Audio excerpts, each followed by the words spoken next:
doesn't look like New York City's a sanctuary city anymore.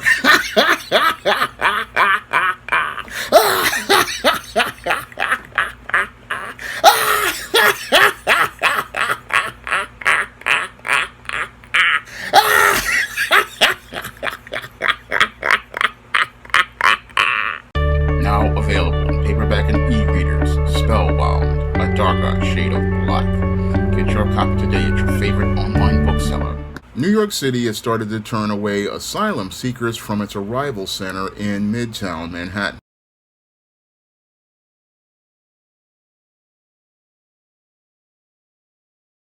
Elements this morning in New York City's struggle to house asylum seekers. We're already seeing people being turned away from at least one arrival center. Now, this comes as the mayor just said that there was no more room in the city to house them. CBS News' John Diaz live at the Roosevelt Hotel in Midtown. And John, what is happening right there when these people get dropped off? Yeah, Chris and Mayor, good morning, both of you. Well, we can tell you the buses of asylum seekers have been showing up here to New York City for almost a year now. But now new ones that show up, they will be turned away right at the door. While we have not seen any buses here this morning at the Roosevelt Hotel, if they do start to show up, they will be told they can't call this place home. We don't want to sleep on the street. But Manuel Rodriguez doesn't really have any other option. After a 4-month journey from Venezuela to New York City, shelter doors were slammed closed on him Wednesday night. They're telling us to go find somewhere to go. Where are we going to go with no money? He is part of the latest group of asylum seekers arriving to the Roosevelt Hotel, a city-designated arrival center for asylum seekers. Instead of a safe place to sleep, they were handed these unexpected notices, saying there was no housing for them, something every new asylum seeker will likely get. I didn't say anything. They left me silent. Just go over there. There's no shelter or space for anyone. This came right after Mayor Eric Adams made it clear New York City has reached its breaking point, and now there is no longer space for asylum seekers coming in. Right now, we have no space. So wherever they can wait, they are waiting. He insists New York has been carrying the weight of the nation's crisis, citing the absence of state or federal aid. He will have to take drastic actions to ensure some of the youngest asylum seekers are kept out of harm's way. We don't want to reach the point, and we won't reach the point, where families and children are living on our streets like you're seeing in other municipalities. To keep the migrant children safe, he says in a few days, the city will begin providing 60-day notices to adult asylum seekers who are already in shelters to find alternate housing. If they can't, they will be required to reapply for a new placement. Opponents say he is starting to play favoritism and the city should not be limiting shelter stays. In a joint statement, the Legal Aid Society, along with the Coalition for the Homeless, said in part, quote, both the state and the city have a legal obligation to ensure that people who lack shelter are safe and secure and protected from exposure to the elements. Now, as we speak, there are nearly 55,000 asylum seekers being housed in New York City. For now, we are live this morning from Midtown Manhattan. John Diaz, CBS 2 News. Okay, John, thank you. Now, this is an escalation in an ongoing campaign by the Adams administration to discourage asylum seekers who the mainstream media formerly called migrants from going to New York City to seek sanctuary. Now, according to the Adams administration and the mayor, New York City does not have any more resources to take care of any more asylum seekers, and the city basically is overwhelmed at this point as related to trying to care for the 50,000 asylum seekers who the mainstream media formerly called migrants, and can take care of no more asylum seekers or formerly called migrants. Now, this is a major about face from the Adams administration, who back in 2021 bragged about how they were going to maintain the policies of the de Blasio administration, where former Mayor Bill de Blasio declared that New York City would be a sanctuary city for anybody seeking asylum. Now, back then, Bill de Blasio was looking to try to virtue signal and trying to spite then President Donald Trump, who he believed was a racist and a bigot. And what he wanted to do was go out here and show how tolerant he was of individuals who were entering the country illegally by declaring New York City to be a sanctuary city where they could have safe haven.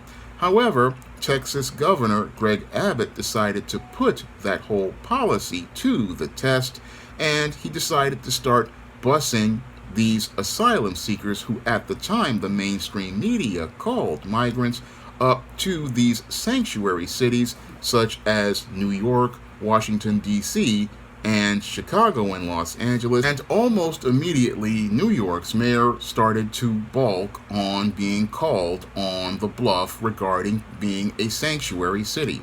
Now, as large numbers of these asylum seekers, who were called migrants at the time, were being bussed into the city, the mayor tried to arrogantly say that they could take care of these individuals. However, as the city started to receive almost 30,000 asylum seekers, who were then called migrants at the time, that's when the mayor started to balk as related to maintaining the position of New York City being a sanctuary city.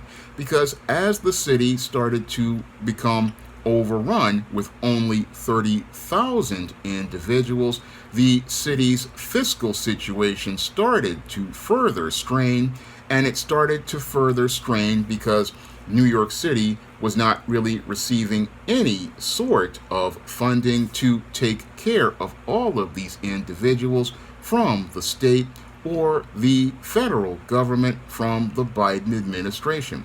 Now, the mayor continued to go out here and plead for help from the governor and the president. However, he received next to no help from the governor or the president. And as he became more and more frustrated about the entire situation, he started to go into shaming language, calling out the president's administration for not providing services as related to taking care of all of these individuals. And he became more and more frustrated and wound up basically alienating the Biden administration, which basically cut him out of its 2024 presidential campaign. And now that the mayor is up crap creek without a paddle, after then trying to go out here and play the race card, where he tried to say that these cities were being targeted by Greg Abbott because they had black mayors, he realizes that he has no allies, and now is looking to try to find a way out of this whole sanctuary situation. And he's looking for a way to find his way out of this sanctuary situation, which has basically led to the city becoming so overwhelmed that they have next to no place to house, feed, or clothe any of these asylum seekers, formerly called migrants. And with Adams basically becoming so desperate to the point where he was proposing to house individuals in the public schools, a proposal that basically was pushed back on, and another proposal to actually pay people to house these asylum seekers, formerly called migrants, basically falling on deaf ears of New Yorkers. The Adams administration is now starting to wage a campaign to try to discourage individuals from coming to New York City. Now, again, this whole policy basically proves that Greg Abbott was on point when he tried to let everybody know that these so-called asylum seekers, who were formerly called migrants by the mainstream media, that they could not be taken care of by the states as related to trying to feed, clothe, and house them. Because in an effort to try to do this, this basically drains a state's resources, and this was something that many on the left wanted to say wasn't happening until they actually had to deal with the entire fiscal situation as related to trying to feed, clothe, and house large numbers of individuals who entered the country illegally. And now that they've got to actually deal with this whole situation, many on the left, like the Adams administration, are trying to find a way to weasel out of the entire sanctuary city plan that they originally idealized during the days of the late 2010s, when they were looking to go out here and virtue signal to show how not racist they were in an effort to try to spite then President Donald Trump. Because back then, it sounded like a great idea to make it look like you were not Donald Trump. However, the Adams administration and many other cities are finding out that going out here and trying to play games with politics as related to people's lives is not as easy as they would think. And when you actually have to go out here and pay for the policies that you have to put into place, it's a lot harder than they think. Because while Adams and many others mouth-wrote checks, they're finding out that their behinds can't cash them, and they're finding out that the policies that they put in place basically are not ones that are sustainable, because they basically are a drain on a city's budget, and with these cities basically having their quality of life destroyed by having all of these individuals basically staying in your top hotels. It basically erodes your travel and tourism revenue, and also makes it where many local residents basically don't want to stay in the city because the quality of life has eroded due to this whole policy of trying to make a city a sanctuary city. Now, I find it interesting that the mayor and his administration are trying to walk back from this policy of the sanctuary city passively by trying to go out here and trying to discourage people from coming to the city, but aggressively won't go out here and admit that the entire policy of a sanctuary city is a failure. Because clearly here, the entire policy of the sanctuary city has been shown to be a failure, because no local municipality can afford to go out here and provide services for thousands of individuals. And New York City only got a fraction of a percentage of what Greg Abbott has to deal with on a daily basis as related to the millions of individuals who come into Texas. And with only 50,000 people, the New York's administration has gone out here and started crying uncle as related to this whole plan of having a sanctuary city. I mean, New York City was only dealing with 50,000 people, and the entire quality of life in New York City has basically declined precipitously, whereas in Texas they have been dealing with this for years and even decades, and only 50,000 people could do this much damage to one city.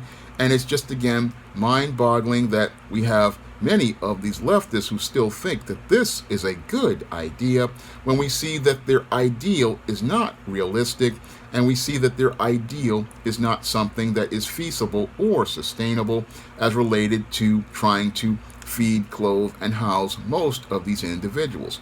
Now, the Adams administration, in its efforts to further discourage many of these asylum seekers who were formerly called migrants, is now saying that they're only giving people 60 days to leave most of these hotels. And again, this is another pimp slap to all of those individuals who thought that they were getting asylum when they're actually just getting the boot.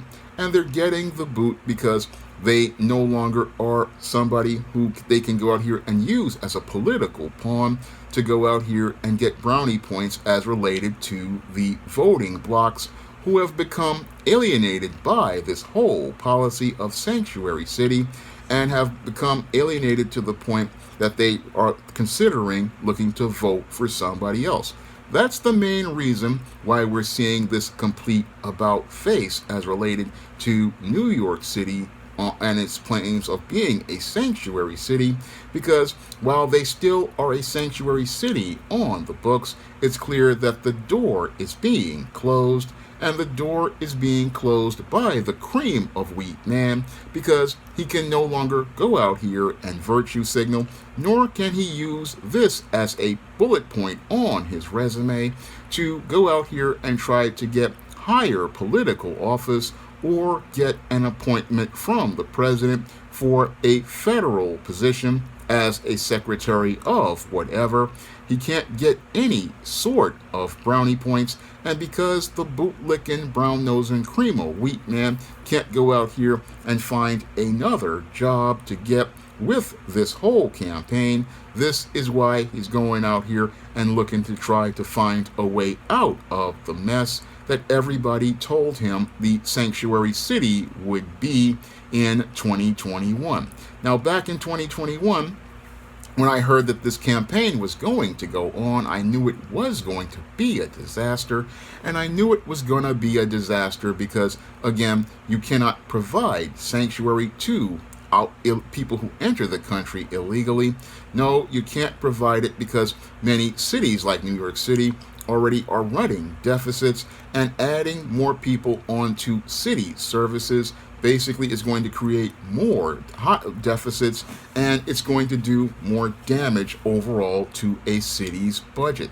And this was something that even the governor and the president knew, but they still let many of these mayors who in these blue states go through this, basically using them as political pawns in their chess game in their efforts to prove their ideals were the ones that were right.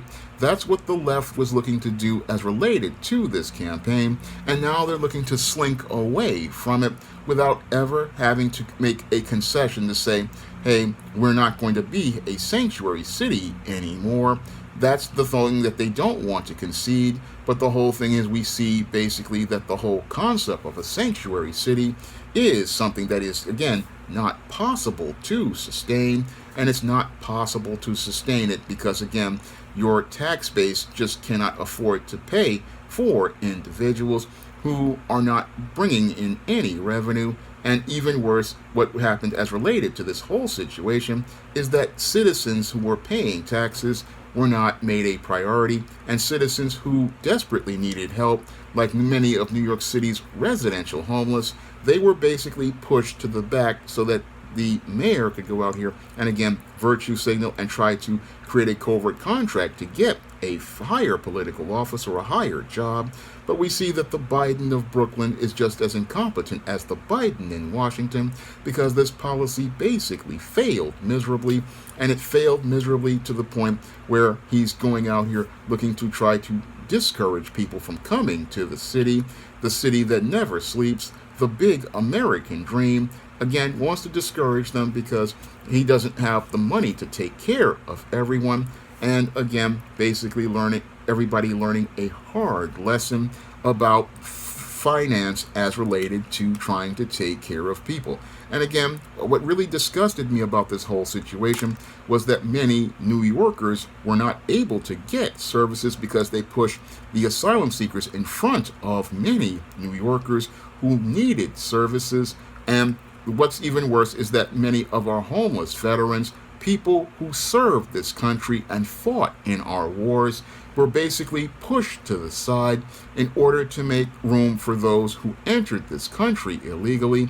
And now that they can no longer use those individuals to push their political agenda, they are trying to discard those illegal immigrants and trying to go out here and try to make it where they did nothing wrong. Again, this is all political grandstanding in an effort to try to clear the board for the 2025 mayor's race, and it's an effort to try to go out here and hope people will forget all about this whole situation, which shows the lack of competence and lack of leadership, because only an incompetent person would go out here and look to use people as political pawns, instead of admitting that way back in 2021, after he won the election, that certain programs and policies that were made by the previous administration were just not ones that were feasible or sustainable, and could have put a period at the end of things, but instead wanted to bootlick and brown nose to others in the Blue Party,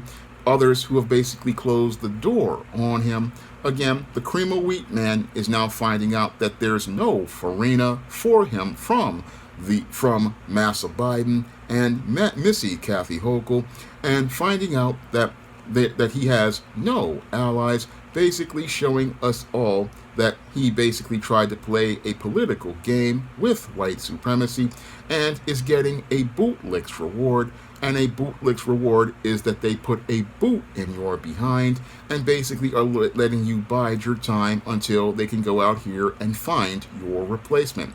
Basically, what's happening here is the same thing that happened to Lori Lightfoot in Chicago.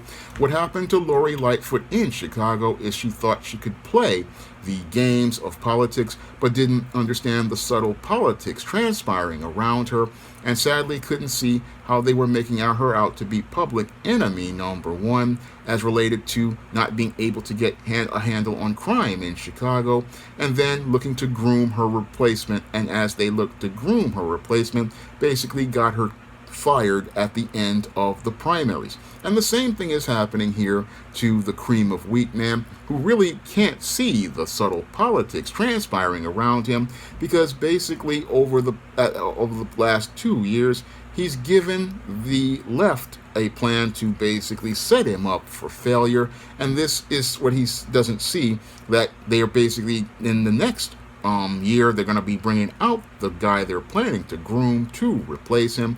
And this whole situation with these asylum seekers, formerly called migrants, will end hilariously when the same Hispanic community that he was looking to pander to goes out here and votes for his opponent. I mean, that's what this whole situation with these asylum seekers, all formerly called as migrants by the mainstream media, is all about.